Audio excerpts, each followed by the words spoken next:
Boa noite. Que a graça do Senhor esteja com todos, amém? Estamos muito alegres de estar mais uma vez na casa do Senhor. Como é bom, irmãos, louvarmos de maneira não só tão habilidosa como foi feita hoje, mas com essa alegria, com ritmo de festa. Como é bom. Como é bom abraçar os irmãos também, novamente. Como é bom esse costume. Que aproveito também para cumprimentar os nossos visitantes. Sintam-se abraçados, literalmente, pela nossa igreja. Deus abençoe vocês. Queria te convidar a ler o texto que está no Evangelho de João, capítulo 15, a partir do verso 12, por gentileza. Deixa eu abrir também. Hoje nós vamos ler poucos versos. Vamos ler do 12 ao 17.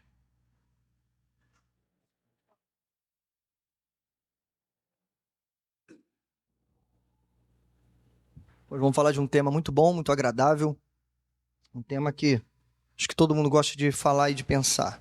Vamos falar de amizade hoje. Testemunho do amigo. João 15, verso 12 ao 17.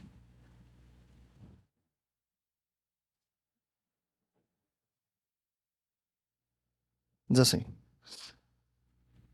O meu mandamento é este: amem-se uns aos outros, como eu os amei.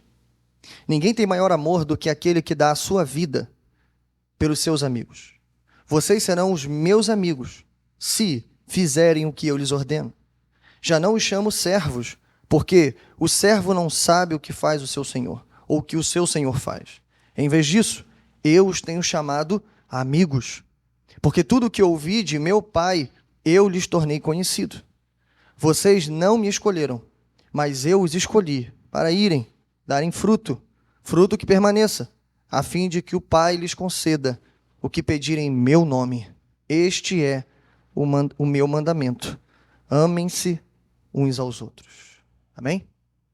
Esse é o nosso texto. Vamos orar de novo, mais uma vez ao Senhor. Pai nosso que estás nos céus, bendito e santificado, Senhor, é o teu nome. Obrigado, Senhor, por esse culto de louvor, adoração, e como eu disse, Senhor, de festa, de alegria. Obrigado porque a nossa alegria vem do Senhor.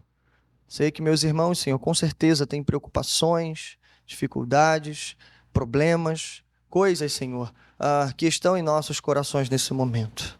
Mas apesar de tudo isso, nós nessa noite declaramos que o Senhor reina, que o Senhor reina em nossas vidas.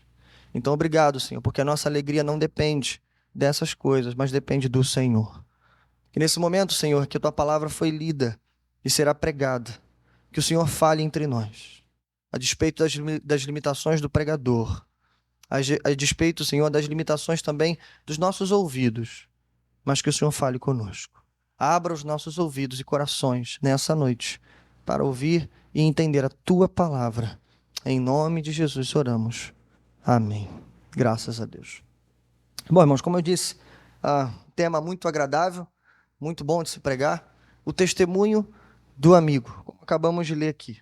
Bom, mas eu queria pensar algumas coisas inicialmente com você, um pouquinho mais profunda sobre amizade. Eu queria fazer algumas perguntas e tentar responder essas perguntas para que a gente possa voltar para o texto e então encontrar algumas verdades ali. Como, por exemplo, você já pensou seriamente sobre o que é amizade? Como surgiu a amizade? Qual é a origem dela? Será que a amizade é um conceito apenas mundano, criado pelos homens, ou quem sabe até pelos pagãos? Antigo, novo, recente? Sei. Algumas perguntas a gente precisa fazer. Tentar responder essas perguntas aqui. De onde ela surgiu?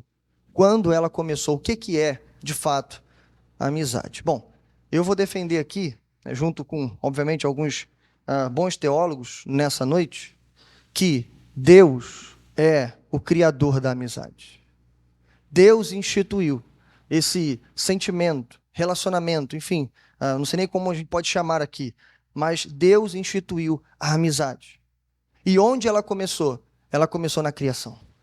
Então, logo Deus criou o primeiro casal, Adão, depois Eva.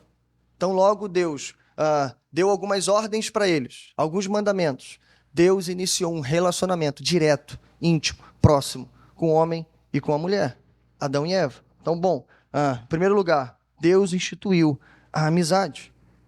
Em Gênesis capítulo 3, verso 8, interessante que é o capítulo da queda, mas nesse verso nós temos aqui o indicativo. Tudo indica que Deus diariamente visitava primeiro Adão, depois Adão e Eva. Na viração do dia, ou seja, no entardecer, no finzinho do dia. Como que quem visitasse o filho, perguntando, meu filho, como é que foi o seu dia? O que você aprendeu hoje? Quais foram as novidades? Quais foram suas surpresas? O que aconteceu aqui? Né? Para onde você foi? Enfim, um relacionamento sendo mantido diariamente. A gente não sabe por quanto tempo isso durou, mas como deve ter sido, irmãos, maravilhoso. Então a gente pode começar dizendo, é correto dizer que o primeiro amigo do homem foi Deus. Mas a gente sabe o que aconteceu logo depois. Infelizmente veio a queda. E o que é a queda, irmãos, no contexto da amizade? Se não, quando o primeiro casal incluiu uma quarta pessoa ou um quarto ser nesse relacionamento de amigos. A partir do momento que a mulher começa a dar ouvidos para a serpente, e não só ouve os seus conselhos, mas como coloca eles em prática, em outras palavras, em alguma medida, a gente pode dizer que Eva, depois Adão, fizeram da serpente a sua nova amiga. E aí, irmãos, infelizmente, ao fazer da serpente, ao fazer do conceito da serpente, da ideia da serpente, a sua ideia, o primeiro casal se tornou inimigo de Deus. A partir do momento que a primeira coisa que acontece, veja, ainda em Gênesis capítulo 3, a primeira coisa, depois que o homem e a mulher pecam, é fugir do seu melhor amigo. Eles fogem com medo e com vergonha para dizer que o pecado é, sim, uma separação entre nós e Deus. É a inimizade entre o homem e Deus. Então, se é correto afirmar que Deus foi o nosso primeiro amigo, também é correto afirmar que Deus foi o nosso primeiro inimigo. Nesse momento, homem e mulher correm de Deus com medo e vergonha, porque Deus se torna inimigo do homem e da mulher. Bom, mas aí vem, depois da queda, a redenção. Há um teólogo recente, publicou um texto em 2022, publicado pela editora Pronobis, chamado Feitos para a Amizade. Drew Hunter, é o nome dele, ele conseguiu captar bem a centralidade da amizade, não só na nossa vida, mas em todo o sistema do universo criado por Deus. Como que a amizade é central para Deus, deve ser central para a gente. Toda essa teologia bíblica sobre amizade, criação, queda e redenção é apresentada por ele ali. Mas há uma citação dele que eu quero iniciar para os irmãos aqui, onde ele cita o nosso texto, onde ele centraliza a amizade no universo e coloca a redenção em Cristo Jesus em termos de amizade. Porque Jesus morreu. Ele morreu para nos reconciliar com Deus. Veja o que ele diz. Abre aspas. A amizade é o significado do universo. Não somos feitos apenas para a amizade uns com os outros. Somos feitos para a amizade com Deus. Jesus, o grande amigo dos pecadores, veio para se tornar nosso amigo. Ele disse aos seus discípulos, já não os chamo servos, mas tenho-vos chamado de amigos. Essas conhecidas palavras são mais profundas do que podemos imaginar. Na véspera de sua morte, Jesus queria que seus discípulos soubessem que a cruz não era apenas a maior demonstração de amor, mas também um ato cósmico de amizade. Ele disse, ninguém tem maior amor do que este, de dar a alguém a própria vida em favor dos seus amigos. Ele conclui dizendo, a cruz foi o ato de amizade mais heróico da história. Veja, irmãos, não há exagero aqui. O homem foi criado para ser amigo de Deus, mas a partir da amizade com a serpente, contrariando aquilo que Deus disse para homem e mulher e se rebelando contra Deus, eles se tornam inimigos de Deus. Ao passo em que o trabalho de Cristo pode ser traduzido como reconciliação. Trazer homens e mulheres, mais uma vez, restaurar, reconstruir essa amizade perdida com o nosso Deus. Bom, e a grande lição que aprenderemos nesse pequeno texto de hoje é isso. Jesus recoloca a amizade no centro do cosmos. Ao mesmo tempo em que redefine o nosso tão empobrecido conceito de amizade, marcado por interesse egoísta e desconfiança. A amizade verdadeira é marcada por amor, lealdade, confidência e intencionalidade. Jesus nos ensina que ele morreu para destruir a inimizade do mundo através de amizades intencionais. Sei que foi um pouquinho grande, mas a gente vai entender isso melhor ao longo da exposição. Dividimos o texto em 4 partes: o padrão, a marca, o nível e o objetivo da amizade, para no final trazer algumas aplicações para você. Então me acompanhe, deixe sua Bíblia aberta, João capítulo 15, verso de número 12. Vamos ler o 12 e o 13. O padrão da amizade. Diz assim: o meu mandamento é este: amem-se uns aos outros, como eu os amei. Ninguém tem maior amor do que aquele que dá a sua vida pelos seus amigos. Veja que Jesus retoma, e aqui eu disse isso semana passada, Jesus está em suas últimas palavras. Jesus está há algumas horas, talvez alguns minutos, de ser preso, levado para o Gólgota, ou melhor, primeiro para a tortura, para o julgamento, e depois sim, para a crucificação e a sua morte. Jesus está a alguns minutos, alguns passos disso. E é normal, é comum que no final Jesus repita algumas coisas. Jesus está repetindo alguns temas aqui, intencionalmente, para dizer para nós: ei, aquilo que eu estou dizendo no final, repetidas vezes, é porque é muito importante para vocês. E Jesus repete, dentro de todas essas coisas sendo repetidas, está o amor. Jesus volta para aquilo que ele chamou de o meu novo mandamento. Lembra que eu ensinei lá no capítulo 13? Que é o novo mandamento baseado no antigo, em um antigo mandamento lá de Levítico, que dizia: ame ao seu próximo como a ti mesmo. E Jesus ressignifica esse mandamento dizendo: não mais como a ti mesmo, mas como eu os amei. Jesus ressignifica um mandamento aumentando o padrão desse mandamento. Amar ao próximo como a ti mesmo serve para qualquer outra pessoa da humanidade. E se ele fizer isso, vai dar certo. Mas para aqueles que são meus filhos, meus discípulos, ei, a marca do discipulado é o amor. E não é o amor de vocês. Não é segundo o padrão de vocês, é segundo o meu padrão. E se alguém não entendeu o que Jesus disse lá no 13, ele repete no 15. Só que com uma diferença. O verso de número 12 está ligado ao 13. Ele está dizendo assim: olha, amem uns aos outros como eu os amei. Aí vai que tem um desavisado, né? Sempre tem. Alguns discípulos gostam de perguntar mais do que os outros. Não é assim? Na igreja também é assim. Então vai que tem um desavisado. Tudo bem, Senhor, amar como o Senhor amou. Mas como é que o Senhor amou? Será que é possível resumir isso? Hoje nós sabemos tudo o que Cristo fez por nós. Nós conhecemos o Evangelho, mas talvez na cabecinha deles ali, naquele momento, alguém pensasse ou tentasse resumir. Como é que a gente pode resumir como ele amou, para que a gente entenda o que a gente precisa fazer? Qual é o padrão? Ele diz, verso 3: ninguém tem maior amor do que aquele que dá a sua vida pelos seus amigos. Veja, irmãos, aqui está o nosso padrão. Esse é o padrão de amizade. Ninguém tem maior amor do que dar a sua vida pelos seus amigos. E, irmãos, isso é maravilhoso, porque pela primeira vez, Jesus se auto-identifica como nosso amigo.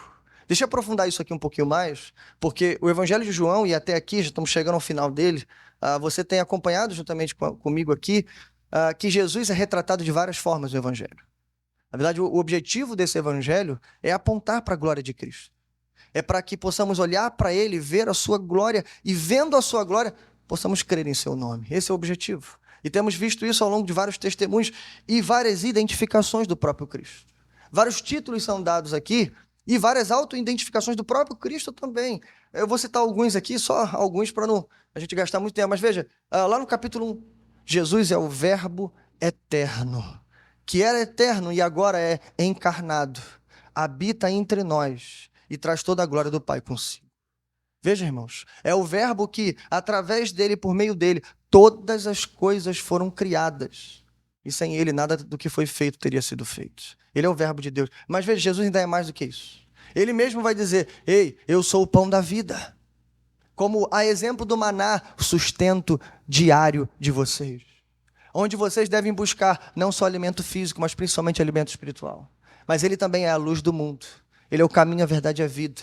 Ele é a ressurreição e a vida. Ele é a videira verdadeira, como vimos nesse texto. E lá no capítulo 1 ainda, lá no início, o profeta João Batista identificou ele como algo que eu quero trazer aqui. Ele é o Cordeiro de Deus. Lembra? Que tira o pecado do mundo. Se a gente continuasse, irmãos, a gente gastaria tempo aqui. Porque Jesus é identificado de várias maneiras, de vários tipos. Mas veja, nenhum desses tipos é tão profundo, é tão próximo de nós, é tão íntimo como dizer: Jesus é o nosso amigo. Nenhum deles. Vamos pegar só o último. Ei, ele é o Cordeiro de Deus que tira o pecado do mundo. Eu pergunto para você, e eu disse isso quando preguei lá atrás no capítulo 1. Irmãos, como que o Cordeiro tira o pecado, se não morrendo?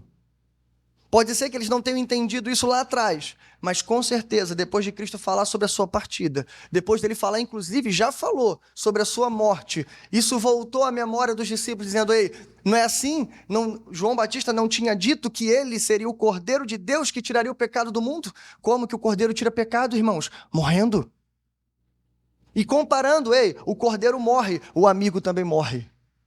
Mas a exemplo de todo o sistema sacrificial do Antigo Testamento, o Cordeiro, irmãos, vai obrigado para o altar. Lembra do Cordeiro Pascal? Ele vai obrigado para a mesa das famílias. Lembra do sacrifício de Isaac pedido por Deus para que Abraão imolasse o próprio filho? Antes de Abraão descer a mão sobre o filho, Deus provê um cordeiro, um sacrifício para ele. Lembra como é que estava aquele pequeno cabrito ali? Você lembra? Ele estava preso aos arbustos. E claro, irmãos, o cabrito aponta de alguma maneira para o Cristo que viria, para o Cordeiro de Deus, mas com uma pequena, ou melhor, sutil, mas perfeita diferença. Jesus se entregou por nós. E aqui, irmãos, quando ele diz: ninguém tem maior amor do que aquele que dá a sua vida pelos seus amigos, ele está dizendo: ei, eu não sou só o Cordeiro de Deus, eu sou amigo de vocês, e quando chegar a hora, e a hora vai chegar, eu morro no lugar de vocês, porque eu os amo. Esse é o padrão, irmãos, da nossa amizade. Ele não é apenas o Cordeiro de Deus, ele é o amigo fiel. Mas em segundo lugar, a gente aprende aqui que Jesus estabelece o padrão da nossa amizade. E isso é importante para nós, irmãos, especialmente para nós, porque vivemos em tempos difíceis. Vivemos em tempos, e falamos isso pela manhã na IBD, e repito agora, em que um filósofo cristão disse isso, Francis Schaeffer. Ele disse que o principal passatempo de Satanás é não riscar, ou melhor, não rasgar os conceitos de Deus, mas reinventá-los, esvaziá-los. E nós vivemos um tempo, Schaeffer escreveu isso em 1960, né?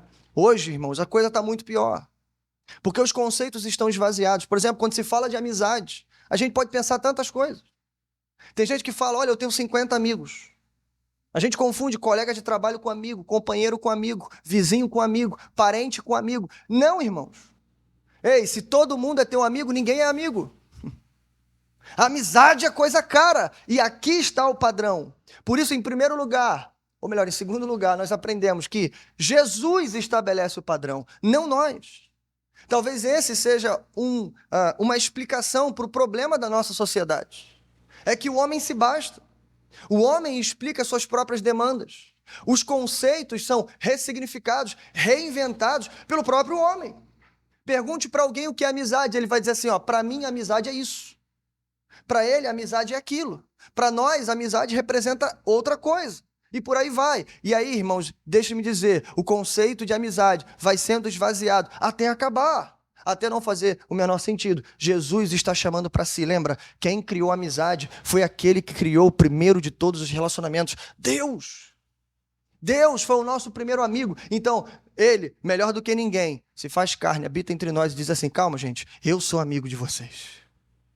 E veja, esse é o padrão. É assim que vocês vão amar. Assim será o relacionamento de vocês, como eu os amei. E como é que eu amei vocês? Até o fim. Quando for preciso, e será, eu vou dar a vida por vocês. Irmãos, é isso que significa amizade. Amizade é algo caro. Ela é marcada pelo amor de Jesus, o amor sacrificial. O que João vai escrever um pouco mais tarde para nós. 1 João, capítulo 3, verso 16. Nisto conhecemos o que é o amor. Veja, não eu, João, escrevendo, não Pedro, não os outros, Cristo. E ele diz: Jesus Cristo deu a sua vida por nós e devemos dar a nossa vida por nossos irmãos. Então, bom, primeiro a gente tem o padrão, mas o texto prossegue. Em segundo lugar, nós temos a marca da amizade. Verso 14. E vamos ler só o iniciozinho do verso 16. Vocês serão meus amigos, se fizerem o que eu lhes ordeno. O iniciozinho do 16. Vocês não me escolheram, mas eu os escolhi. Uma segunda pergunta que a gente faria, além da primeira pergunta, né, o que significa o amor, como é que a gente pode caracterizar esse amor, é como que se caracteriza os amigos de Jesus? Como é que eles são identificados? Qual é a marca deles? Ou melhor, como é que eu mesmo, cada um de nós, podemos investigar o nosso coração? Podemos provar as nossas atitudes e ver em nós, será que de fato Jesus é meu amigo? Ou eu sou amigo de Cristo?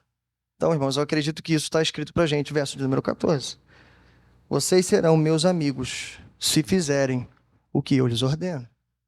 Antes de explicar o texto, deixa eu dizer para você, estamos diante de mais uma repetição. Lembra que eu falei? Coisas sendo repetidas várias vezes nas últimas palavras de Cristo, é porque é muito importante para nós.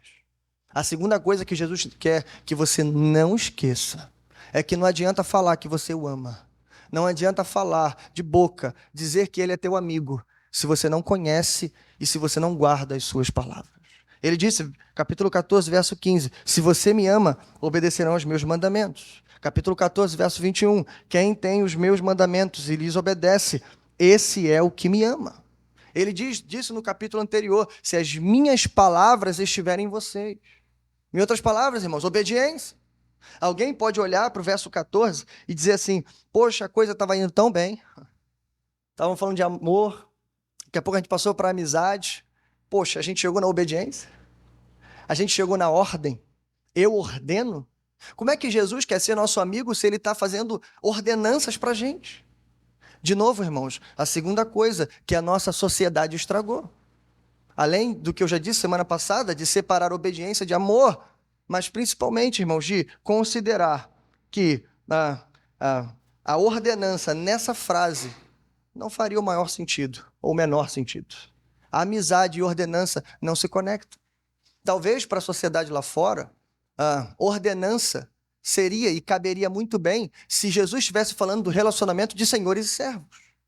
Eu sou o Senhor, vocês são os servos, agora vão lá e obedeçam o que eu estou dizendo. Sabe por quê, irmãos? Eles pensam assim?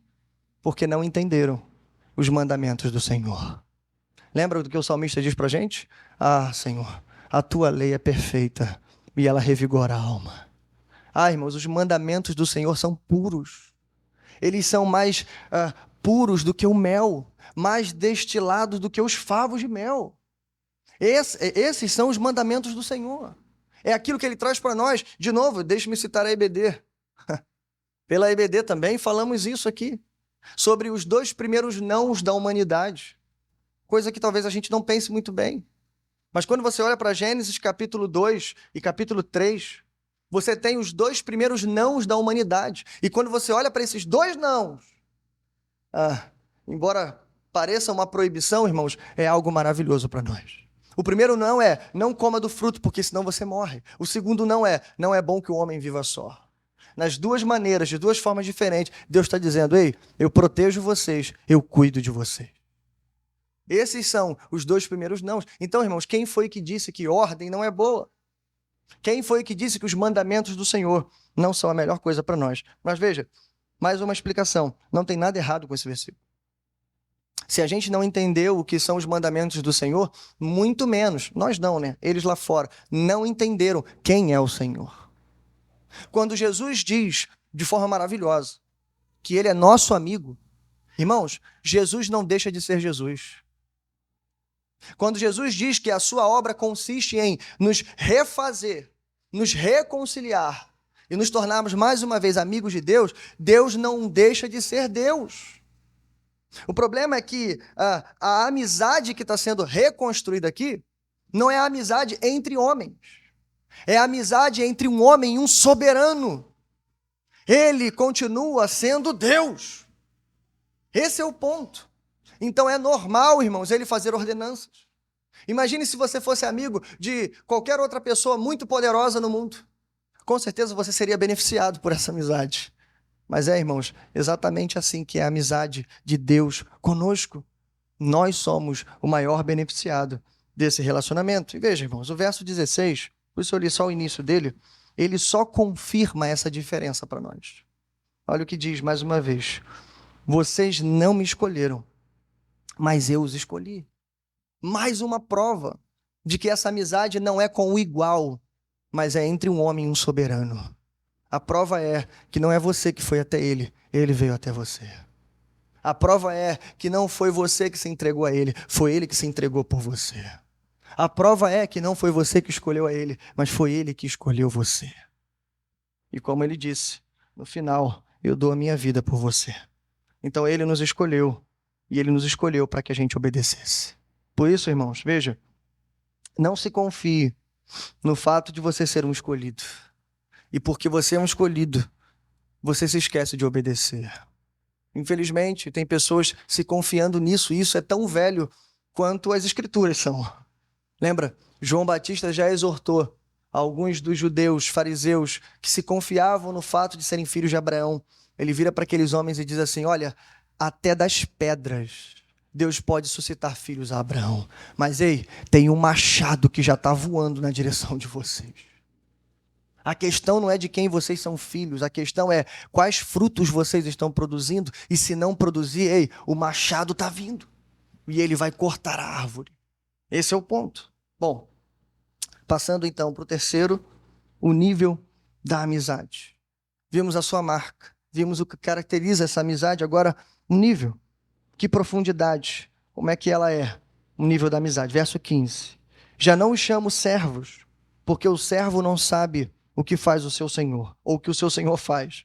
Em vez disso, eu os tenho chamado amigos, porque tudo o que ouvi de meu pai, eu lhes tornei conhecido. Veja, irmãos, o relacionamento continua. Mas a gente precisa saber que nível é, como é que isso funciona. Veja bem, quando o assunto é salvação, regeneração, operado pelo Espírito Santo, somos todos iguais, irmão. Não há diferença. Todos aqueles que receberam a obra do Espírito no coração, reconhecendo isso, com louvor, adoração ao Senhor, com lágrima nos olhos, arrependimento, foram salvos. Nisso, irmãos, somos todos iguais. Éramos pecadores, impenitentes, agora somos pecadores, arrependidos, aguardando o retorno de Cristo. Bom, ponto. Mas quando se trata da nossa comunhão com Deus, do nosso relacionamento com Deus, aí sim, irmãos, existem níveis de relacionamento. Existem etapas desse relacionamento. Existem profundidades desse relacionamento. Imagine uma casa com muitos cômodos. Você entra, talvez, pela sala, tem a sala de estar, o corredor, passando pelos quartos, e lá no fundo está a cozinha, enfim, e todas as outras partes dessa grandiosa casa. Essa casa é o relacionamento com Deus. Infelizmente, tem gente que chegou na casa, que entrou no quintal e não passou nem da varanda. Isso é verdade, irmão.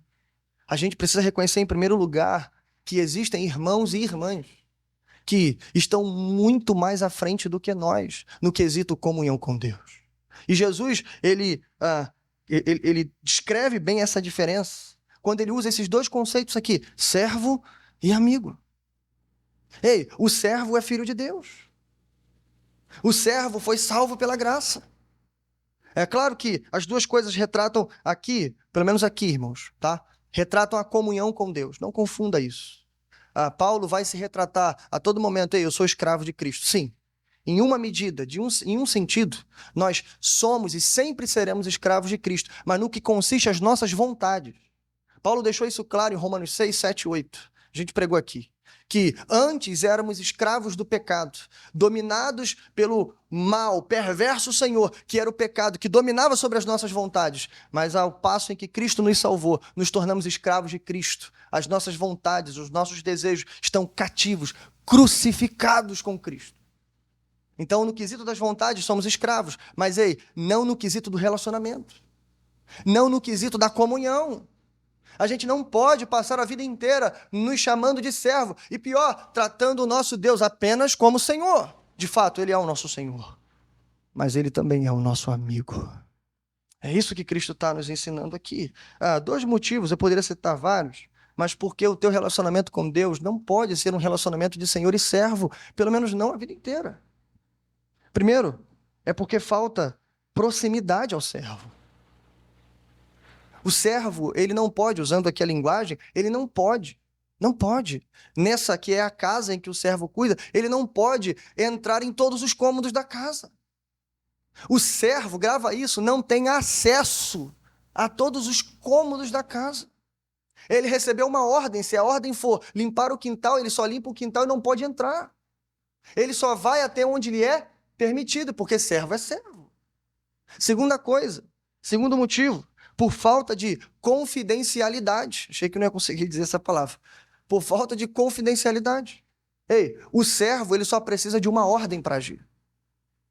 Ele só precisa de um comando. Ah, compre isso, faça isso. O servo vai comprar isso e fazer aquilo. Mas veja, o amigo, irmãos, o amigo ele tem acesso. Quando você convida um amigo para sua casa, eu estou falando colega não, tá? Estou falando amigo verdadeiro, tá? Irmão em Cristo, amigo de verdade. Quando você convida um amigo para sua casa, irmãos, não há limites para ele. Ele não precisa ser acompanhado até o banheiro, ele pode entrar pelo corredor da sua casa. Ele pode visitar os cômodos, ele é seu amigo, ele não é seu empregado. Mais ainda, quando você dá uma ordem para o seu amigo, quando você faz um pedido para o seu amigo, você se dá o trabalho de explicar esse pedido. E aí sim, confidencialidade. Você explica a motivação, você fala da finalidade, você diz os porquês. E não é isso que Jesus tem feito com os discípulos até aqui. Veja, irmãos, estamos há quase 3 anos do ministério de Cristo. E Jesus está, durante esses 3 anos, irmãos, engana-se. Quem pensa que Jesus passou 3 anos treinando futuros mestres. Embora eles são chamados de discípulos, Jesus escolheu 11 amigos, se relacionou com eles e, como ele mesmo diz, eu não posso chamar vocês mais de servo, porque o servo não sabe o que faz o seu senhor. Mas eu passei 3 anos só falando para vocês o que o meu pai tem feito e o que eu vou fazer. Então ele diz, agora eu chamo de amigo, porque eu tornei conhecido tudo aquilo que meu pai diz. Então veja, irmãos, esse é o nível da amizade que Cristo tem conosco. E quarto e último lugar, qual é o objetivo dessa amizade? Vamos ver? Versos 16 e 17. Diz assim, vocês não me escolheram, aí sim, vamos ao verso todo, mas eu escolhi para irem e darem fruto, fruto que permaneça, a fim de que o Pai lhes conceda o que pedirem em meu nome. Este é o mandamento, ou o meu mandamento, amem-se uns aos outros. Jesus encerra, irmãos, da melhor forma possível. Lembra que eu falei? É isso que um amigo faz. Ele dá uma ordem, mas ele dá todas as explicações. E aqui a maior de todas as explicações é dizer, por que disso tudo? Jesus não apenas está fazendo amigos, ele está fazendo amigos e treinando esses amigos para que eles façam outros amigos. Para que eles levem esses outros amigos se reconciliarem com o seu Deus. Então veja, esse é o objetivo. Esse é o motivo. Por que fazer amigos? Por que eu vou morrer por vocês? Por que eu vou me entregar na cruz? Por que eu estou prestes a dar a minha vida? Por que eu vou salvá-los? Para que vocês também façam outros amigos. Bom, não sei se você reparou, mas o verso 16, ele retoma, em certa medida, toda aquela metáfora da videira. Lembra? Eu sou a videira, vocês os ramos, se estiverem em mim, vocês darão muito fruto. Lembra disso? Ele retoma essa metáfora falando de novo do fruto e falando de novo de permanecer. Aqui, irmãos, está muito claro para nós o que significa esse fruto. Dr. Carson vai dizer claramente, sem dúvida, sem maiores problemas, que esse fruto são novos convertidos. Eu explico para você. Em outras palavras, é como se a gente dissesse que João 15,16, grava isso, é a grande comissão do Evangelho de João. Algumas pessoas perguntam assim, poxa, tem grande comissão em Mateus, tem grande comissão em Marcos, mas não tem grande comissão em João. Tem sim. João 15,16. Vamos voltar? Você tem o envio, você tem o objetivo e você tem a garantia. Os mesmos elementos que tem na grande comissão. Envio. Ele diz, eu os escolhi. Mas escolhi para quê? Para irem. Lembra? Olha o id aqui, irmãos.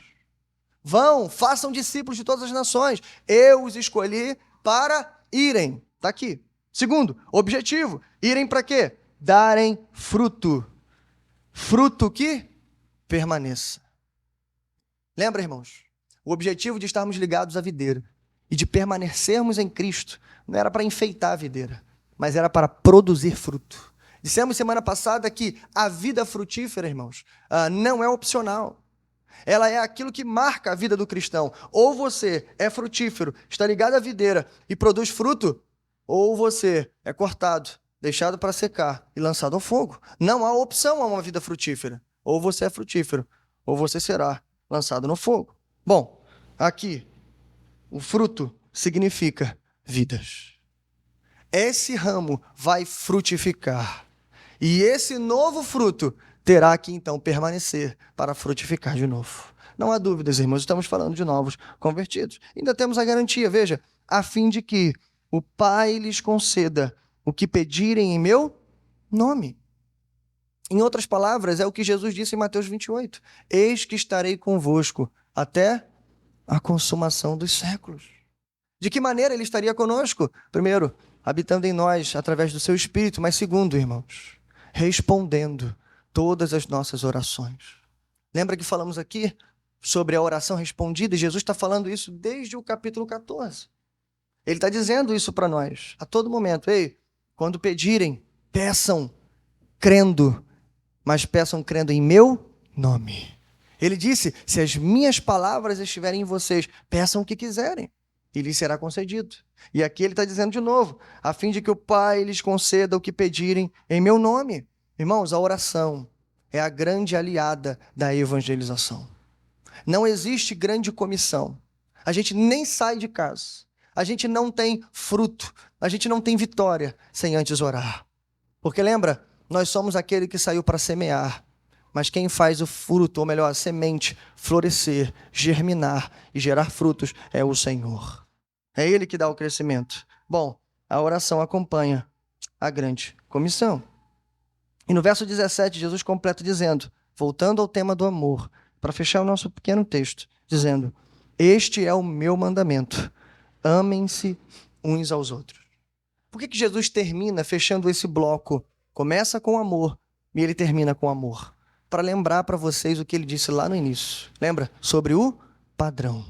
Aqui, não tanto o padrão, mas dizendo, no contexto da comissão, dizendo assim, olha só, eu não apenas enviei, dei o objetivo e a garantia, mas eu deixei o método para vocês. E qual é o método, irmãos? Fazer discípulos de todas as nações. E eu já expliquei para você que fazer discípulos significa, em outras palavras, fazer amigos. Bom, isso nos leva a algumas considerações finais. Eu repito, a nossa lição de hoje. Jesus recoloca a amizade no centro do cosmos, ao mesmo tempo em que redefine nosso tão empobrecido conceito de amizade, marcado por interesse egoísta e desconfiança.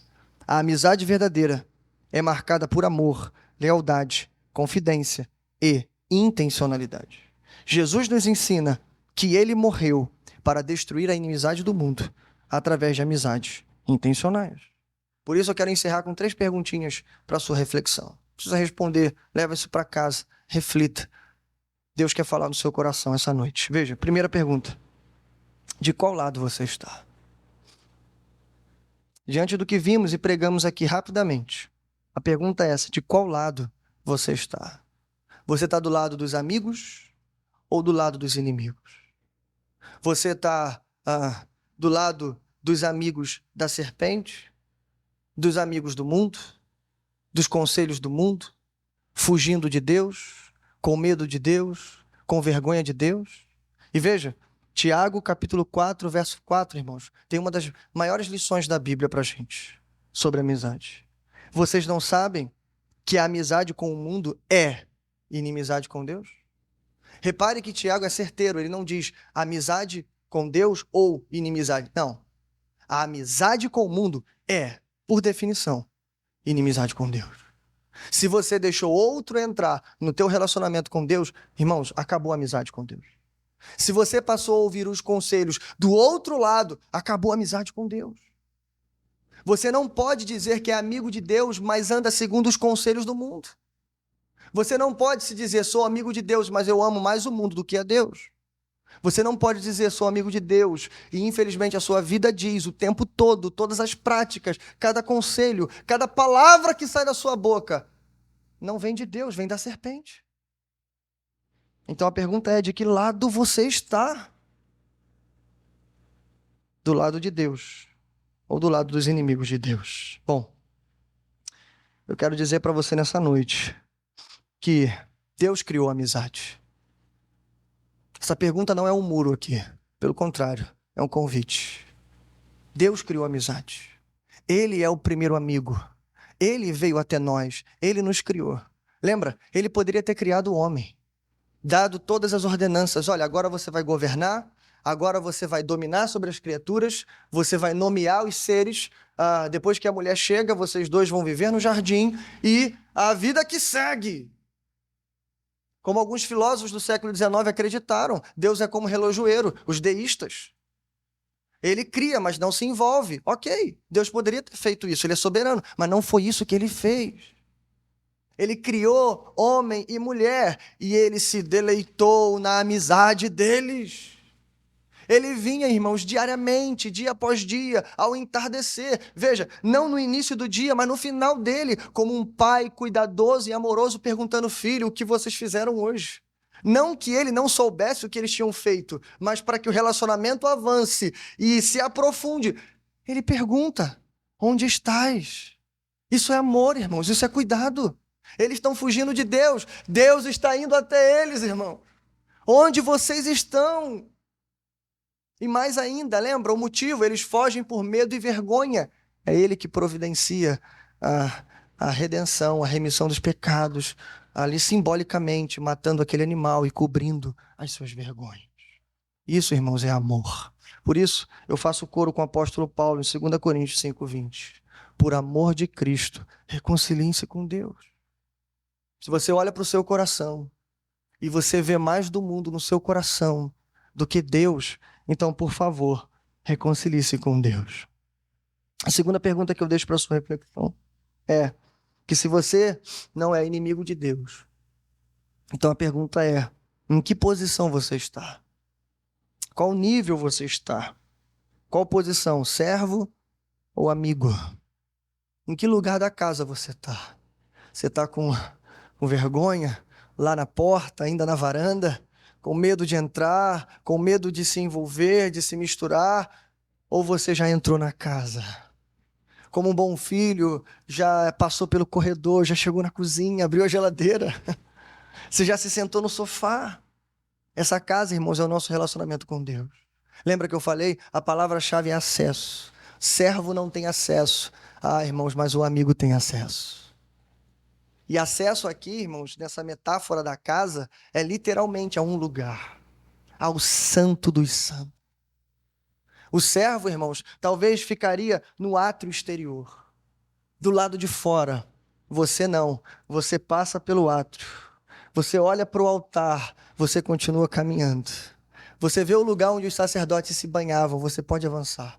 Aí você abre as cortinas, você está no santo lugar. A mesa dos pães, a mesa do incensário. Você olha para toda aquela beleza, você vê o candelabro iluminando a sala. Você vê outra cortina grossa. E aí você fala: eu posso entrar. Você avança por ela, irmãos, e você vê a Arca da Aliança ensanguentada. E você se lembra: não é sangue de cordeiro, é sangue do meu Senhor. Mas ele não é só o meu Senhor, ele é o meu amigo verdadeiro. Ele nos faz entrar. Por isso, Tiago ainda, capítulo 4, verso 8, é só você continuar a leitura. Ele vai dizer, por isso eu disse, não é um muro, é um convite. Veja, aproximem-se de Deus e Ele se aproximará de vocês. Veja, irmãos, é uma ordem, é uma ordem no sentido de convite. Aproximem-se e Ele vai se aproximar de vocês. Aqui estamos falando, irmãos, da comunhão. Estamos falando do relacionamento. Estamos entrando na casa. Como é que nós queremos ser íntimos de Deus se estamos cada vez mais longe de Deus? Como eu já disse, ouvindo mais lá fora do que aqui dentro. Vivendo uma vida estranha ao que Deus nos ensinou e disse para nós. E veja como Tiago continue. Ei, aproxime-se de Deus, mas não de qualquer jeito. Ele diz, pecadores, limpem as mãos E vocês que têm a mente dividida, purifiquem o coração. Lembre-se, irmãos, você não é mais servo, você é amigo. Terceira e última pergunta para você levar para casa. Quantos amigos você possui? Se você é amigo de Deus, se você está desse lado do muro, se você tem intimidade com Deus e você tem aprofundado essa intimidade, não mais servo, mas amigo, a pergunta que eu faço é: quantos amigos você possui? Quanto tempo você tem gastado com amizades intencionais? Se descobrimos hoje que a amizade está no centro do universo, irmãos, aquela pessoa que é totalmente individualista, que senta no seu canto, que acha que a vida em si mesmo se basta, está muito enganado. A amizade está no centro do universo. A marca que você é um discípulo de Cristo é que você é amigo de Deus e que você está se esforçando a cada dia para fazer novos amigos para você e levá-los até Deus. Não é fazer discípulos no sentido de ter uma classe de alunos, é fazer amigos. Foi isso que Cristo fez e é isso que temos que fazer. Por isso eu disse, ele destrói a inimizade com amizades intencionais. É assim, irmãos, que avançamos. É assim que o reino avança. É isso que ele quer para nós. Esse é o padrão. Foi isso que ele fez. Bom, vimos que o fruto que permanece são as vidas que levamos a Deus. E veja, irmãos, é um ciclo interminável. Uma vida que você ganha, irmãos, poderá ganhar milhares de vidas, porque ela não vai parar. Do mesmo jeito que ela foi alcançada, ela vai alcançar outras pessoas. Então, ei, esquece isso. Vida cristã não é individual. Não é.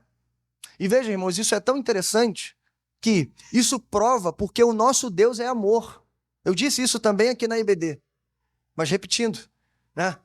Deus só pode dizer que ele é amor porque ele existe em 3 pessoas. Deus só pode falar sobre amizade porque antes de criar todas as coisas, ele existia em 3 pessoas. Numa comunhão eterna, numa relação de harmonia, de amizade e de amor. Aí quando ele cria o homem, irmãos, ele só faz transbordar o amor da Trindade em nós. Então quando o cristão, irmãos, ele exerce isso, ele está refletindo a glória de Deus. Ele está cumprindo o mandamento do Senhor. Amem uns aos outros, como eu os amei. Mas para isso, irmãos, nós temos uma grande garantia, a oração. Mas temos que nos esforçar. 2 coisinhas para a gente encerrar. Investir tempo de qualidade e responsabilidade para discipular. Eu explico isso. Veja, irmãos, para não ficar muito aqui no subjetivo, fazer amizades intencionais para fazer discípulos significa, em primeiro lugar, investir tempo de qualidade.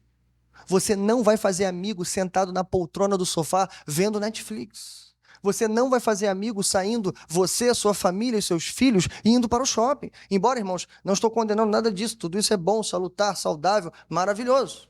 Mas ao invés de você se sentar com a sua família para assistir Netflix, por que você não convida alguém para sentar com você, nem que seja para ver Netflix? Quando eu falo, irmãos, em amizade intencional, eu não estou falando só em sentar com ele e estudar a Bíblia, não. Eu estou falando em conviver com ele. Foi isso que Jesus fez. Jesus, de novo, não montou uma classe, ele não se sentava, como ele se sentou várias vezes, como ele ficou em pé, ensinando, sentado, enfim, várias vezes, mas não foi só isso. Eles caminhavam, eles andavam, eles almoçavam, eles dormiam, eles visitavam casas, era o tempo todo, amizades intencionais.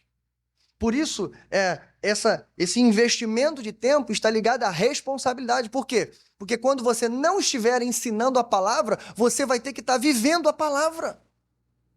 Vou convidar aquele casal, aquela pessoa que quer desenvolver uma amizade intencional. Ok, vamos lá em casa, vamos assistir um filme. Vamos. Mas que filme a gente vai ver? Cuidado com isso, irmãos. Entende? Ali eu não vou pregar a palavra, mas ali eu vou viver a palavra. Uma vez reunidos com um grupo de amigos, um amigo me ensinou uma coisa muito importante. Ele disse assim, sempre que a gente se reúne, a gente precisa orar. Por quê? Eu perguntei. E ele disse assim, porque a gente tem que lembrar o motivo pelo qual estamos unidos. Cristo Jesus. Veja, irmãos. Isso, eu estou dando só um exemplo aqui. Mas tem várias formas de você manter amizades intencionais com responsabilidades. Mas ei, irmãos, não será tão fácil assim. Eu encerro dizendo para você que existe um preço. E o preço está lá no início. Lembra do padrão? Não tem amor maior do que esse. Ele dá a vida pelos seus amigos. Dar a vida aqui, irmãos, é literalmente gastar a vida inteira com esse propósito. Infelizmente, tem muitas pessoas que escolhem a amizade, que querem amizades que, que vão restituir alguma coisa em troca, que vai voltar alguma coisa. A amizade que literalmente, ao invés de perder, eu vou ganhar. Isso é o exato oposto do que Cristo está ensinando aqui. A amizade intencional passa, inclusive, por aquelas pessoas chatas, complicadas, que não fazem parte do meu círculo, que não falam a mesma linguagem que eu, que às vezes não tem nem mesmo a mesma idade do que eu. Mas eu tenho que me gastar por elas. Me gastar por aqueles que eu gosto é fácil, mas a gente tem que se gastar pelo outro. Amém, irmãos? Que Deus coloque essa palavra no seu coração, esse desafio. A amizade está no centro do universo. Se você está fora dela, você está fora da amizade de Deus. Nisso conhecemos o que é o amor. Cristo Jesus deu a sua vida para que você dê a sua vida pelo seu irmão. Amém? Vamos orar.